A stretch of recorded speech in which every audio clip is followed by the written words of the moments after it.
বড়খোলা সমষ্টিতে গেরুয়া দলের প্রার্থী কিশোরনাথের সমর্থনে আজ বিজেপি কৃষক মোর্চার চাতলা মণ্ডলের উদ্যোগে পথযাত্রা এবং পথসভা অনুষ্ঠিত হয়েছে। পথযাত্রা শুরু হয় ঘুঙ্গুর বাইপাসস্থিত মঙ্গল পাণ্ডের মূর্তির সামনে থেকে, শেষ হয় তাম্বুটিলায়। পথযাত্রা শেষে অনুষ্ঠিত পথসভায় বক্তব্য রাখতে গিয়ে কৃষক মোর্চার জেলা সভাপতি সুব্রত চক্রবর্তী বলেন, ড হিমন্ত বিশ্ব শর্মার নেতৃত্বে তৃতীয়বারের জন্য বিজেপি ফের সরকার গঠন করবে। উন্নয়নের স্বার্থে এবং উন্নয়নের পক্ষে বিজেপি প্রার্থী কিশোরনাথকে বিপুল ভোটে জয়ী করার আবেদন জানিয়ে সুব্রত বিজেপি সরকারের বিভিন্ন উন্নয়নের কথা তুলে ধরেন।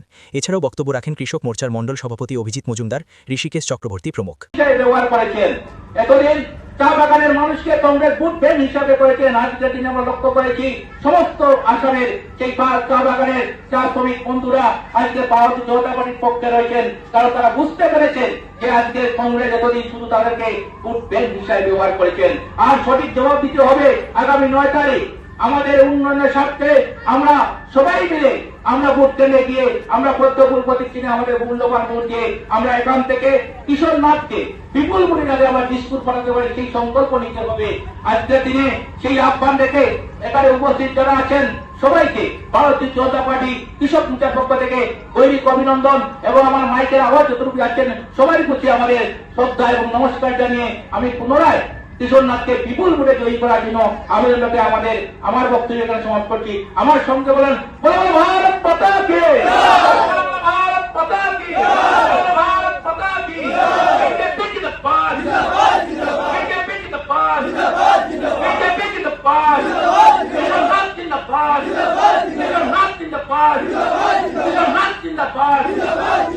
নমস্কার এবং নমস্কার জানিয়ে আমি পুনরায় কিশোরনাথকে বিপুল ভোটে জয়ী করার জন্য আবেদনটাকে আমার বক্তব্য এখানে সমাপ্ত করছি। আমার সঙ্গে বলেন ভারত মাতা কি, ভারত মাতা কি, ভারত মাতা কি।